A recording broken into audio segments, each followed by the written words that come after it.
Light the fires. The great hunt begins.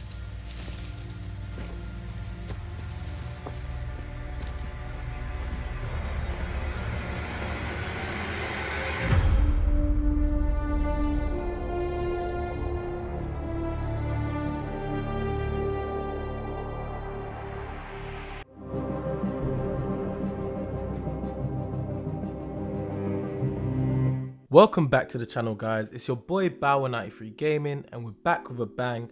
And this time we are reviewing Spider-Man 2 exclusively for the PS5, developed by Insomniac Games and published by Sony. This has been a highly anticipated game for this year, and I'm really excited to be able to talk to you about the gameplay, graphics, side missions, combat, skills, and ultimately if this game is worth your time. But before we do, as always, please do remember to like, comment, and subscribe to the channel. A disclaimer before we begin: there may be some very light plot spoilers in the early prologue of the game via some gameplay videos, so if you would want to stay completely spoiler free, I would suggest just skipping right to the end for the verdict. Going all the way back to 2018 on the PS4, Insomniac really proved that they can nail making you feel like Spider-Man. From the web slinging across New York City to the combat and car chases and explosive action sequences. Being Spider-Man with Insomniac just didn't feel old. Then in 2020, the release of the PS5, we had the Miles Morales game, which really should have been a DLC, but let's not talk about that too much. The spin-off game felt a lot more intimate and emotional, whilst also giving players a more compact version of New York City, and was an extremely worthy predecessor to the first game. Now, in 2023, we have Spider-Man 2, which brings both Peter and Miles' story together for the first time, whilst also allowing you to play as both characters. Honestly, being Spider-Man has never felt better or looked this damn good. And for those asking if it isn't already obvious, but I would really recommend you play Spider-Man 1 and Miles Morales before playing Spider-Man 2. It's not really mandatory as there's a recap right at the beginning, but there may be some overarching narratives in Spider-Man 2 that were set up in both the previous games, and also means you're not left out wondering how the main characters got to the current point in time.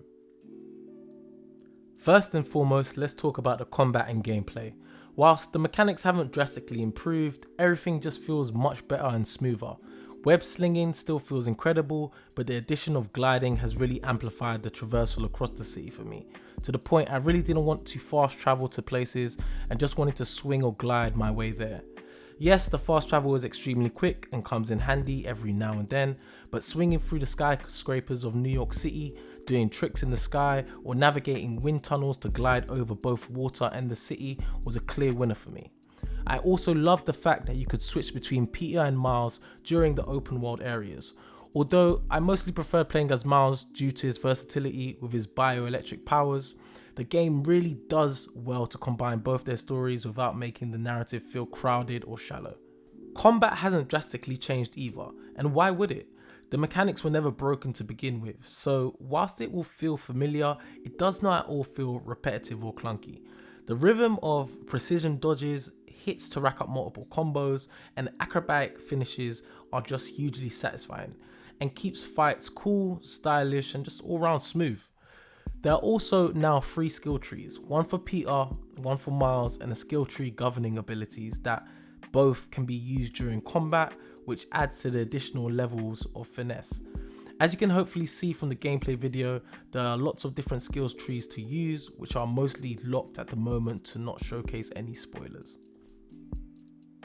The introduction of perfect parries has definitely been a welcome sight this time around as well, and actually really helped throughout my spectacular playthrough, which is the hardest difficulty when you first start the game. I know I really wanted to challenge myself. An area of major improvement that Insomniac has made comes down to the variety in enemy types during combat, which was one of the major criticisms of Spider-Man Remastered and Miles Morales. No longer do you see the same crook with a baseball bat or electricity rod trying to break into another car for the 5th time that day, and I think that just adds an extra layer to the game that was needed. Though I will say I feel bad for the low level enemy types who take an absolute beating but still somehow live to tell the tale. Tech gadgets are also back, lending a hand in combat where you are surrounded by multiple enemies to do some wide range damage, and all this is really amplified by the amazing DualSense controller's haptic feedback and vibrations, making me feel every punch and every swing. It's the best use of the DualSense controller since Astro's Playroom. Moving on to the graphics, this game shines, and I'm really hoping that the gameplay videos in this review do it some justice. Now, it's not a massive improvement over the previous games, as they looked really good to begin with, but it's noticeably better. I played almost exclusively on fidelity mode, which offers the best image quality and 4K resolution at the expense of a higher frame rate, the target frame rate being 30 frames per second. I will likely do another playthrough on performance mode, which trims back a few features such as density of people and traffic, and also simplifies ray tracing and hair, and also scales back graphics in order to target 60 frames per second. Though you really have to go looking for these scale backs to actually notice them between the modes. My personal suggestion is, if you have a TV or monitor that allows for both 120Hz and variable refresh rate, I would go for fidelity mode, as with 120Hz on it, it actually brings the frame rate up to 40 frames per second, and with VRR on uncapped mode, it can allow for every higher frame. Both modes do have ray tracing and look astonishing, so whatever you go for, you'll still be amazed with the graphics. I would go as far as saying this is the best looking game I've seen for the PS5 to date. Finally, the story. I really don't know how much to give away here without it being classed as a spoiler, but I'll keep it at a very low level.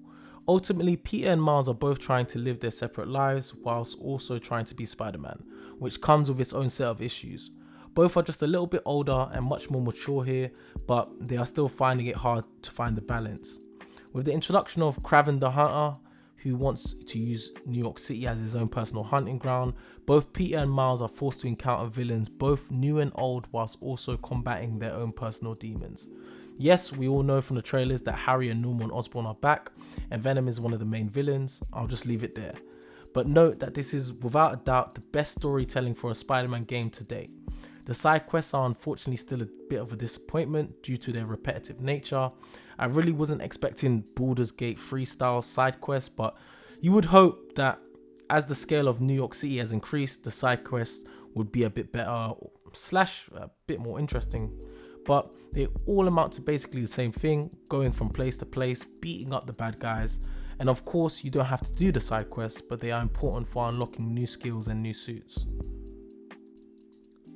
I will also say that throughout my playthrough, it took me about 25 hours to beat the story and 100% platinum the game. Also, I did not encounter a single breaking bug in that playtime. I'm not sure if the day one patch had anything to do with that, but it's seriously impressive. So, what you telling me, Bauer? Should I buy this game? My verdict is absolutely. If you're a fan of superheroes and action-packed games, or just want the chance to feel like Spider-Man swinging across Manhattan with an amazing story, then this is the one. It expands on the first two games in a way that isn't drastic but is noticeable and noteworthy, whilst adding a bigger part of New York City to explore. This is what mainstream action adventure video games should be, and I have no doubt it will be game of the year contender. As always guys, if you like the review, please give it a thumbs up. If not, give it a thumbs down and let me know your thoughts in the comments.